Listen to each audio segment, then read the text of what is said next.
Soliste internationale, auteure, compositrice, performeuse, Hélène Bréchon est une figure emblématique de la harpe expérimentale et contemporaine.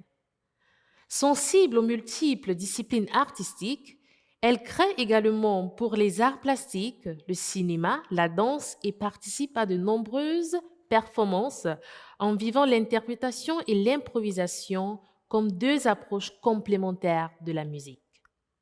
C'est ainsi qu'elle a développé une démarche compositionnelle, poétique, créée sur des partitions graphiques, donnant lieu à un appel au rêve entre poésie, dessin et partition.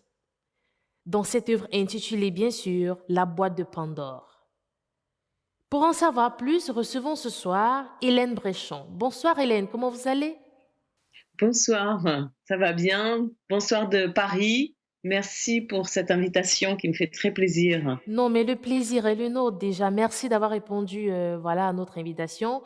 Et une petite question, Hélène, pour essayer de satisfaire notre curiosité.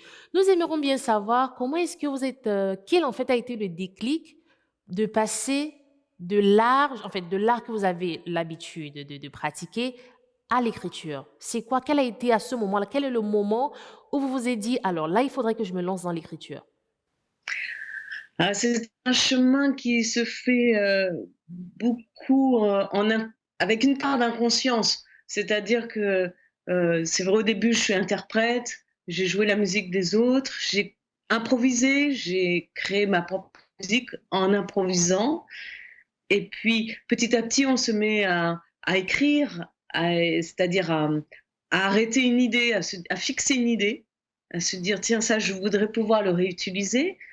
Puis on rencontre aussi des gens qui ont envie de jouer, heu, mon univers musical, donc du coup, il faut apprendre à transmettre, mes propres idées musicales pour quelqu'un d'autre et puis je me suis aperçue rapidement, heu, que mes idées finalement étaient bien que je sois vraiment musicienne et pas plasticienne, quand même, je suis nourrie des arts plastiques, je suis nourrie du théâtre, du cinéma, de tous les arts et puis de la vie et finalement l'écriture musicale ne me satisfaisait pas, trop, trop plate, trop aussi, je parle de l'écriture musicale, elle se lit de gauche à droite à cause de l'imprimerie, mais la musique, c'est un ruban qui dépasse, le ruban de l'imprimante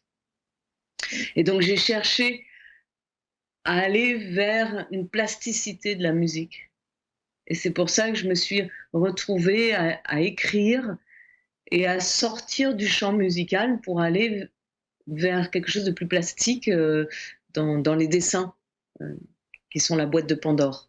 D'accord, c'est super.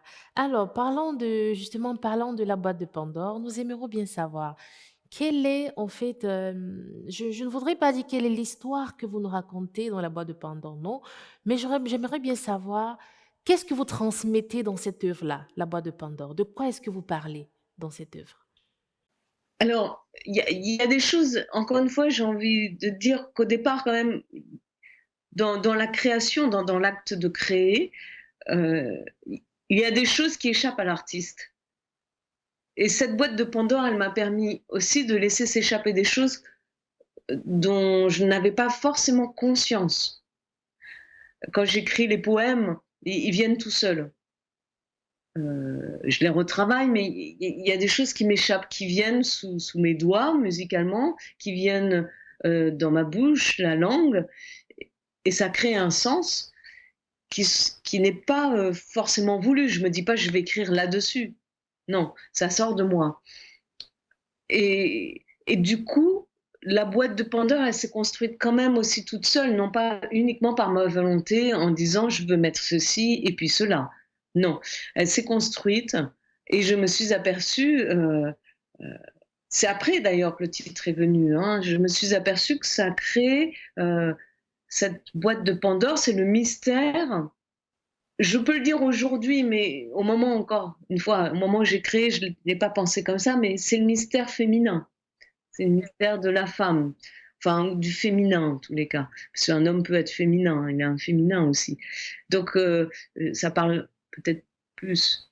Je suis une femme, donc ça part d'une sensibilité de femme, mais ça s'adresse à tous évidemment, hein. C'est pas du tout heu, clivé comme propos, mais il y a quelque chose qui sort, Pandore comme un mystère et un mystère féminin. Super. Alors partant justement de là, je vais, faire, une petite pause au niveau du féminin ou alors au niveau de la qualité du lecteur, en vous posant cette question, mais pour qui en fait, quel est le profil idéal du lecteur de La Boîte de Pandore? Qui doit lire La Boîte de Pandore? Pour qui avez-vous écrit La Boîte de Pandore? Ah bah, c'est une question que j'aime beaucoup parce que justement ça a été vraiment, quelque chose qui m'a préoccupée. C'est-à-dire j'ai envie, alors c'est peut-être, un petit peu, un rêve parce que c'est pas sûr que ça puisse exister, mais j'ai pensé, quand j'ai écrit, aussi bien, à des gens qui aiment lire la poésie et la goûter. C'est-à-dire on lit souvent à voix demi-haute, enfin à voix haute, ou en murmurant. C'est écrit sur des rythmes vocaux. Je ne sais pas si ça joue pour un italien ou, mais j'espère. C'est du rythme, la langue, Bien même sûr. si on ne la comprend pas.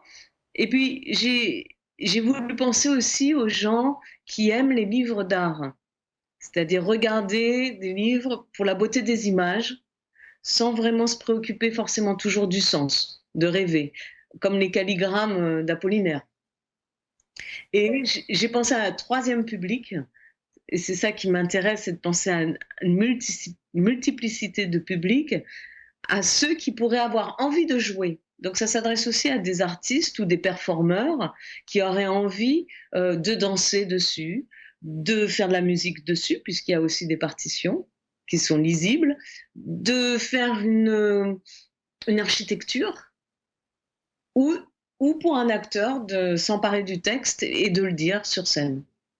Donc voilà, c'est assez ambitieux et utopique, Non, mais mais c'est super, c'est c'est ce qui nous super. fait vivre. D'accord. Non, mais alors, honnêtement, merci Hélène, merci pour cet instant passé en votre compagnie.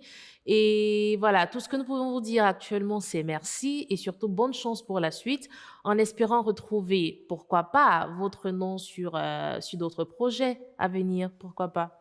En Merci tous les cas, beaucoup. je suis très heureuse, de rencontrer un autre public, de sortir aussi des frontières, ça fait du bien, et du cadre. Les frontières, c'est des cadres, et pour moi, c'est quelque chose, de participer à ce nouveau public, c'est une ouverture de cœur. D'accord.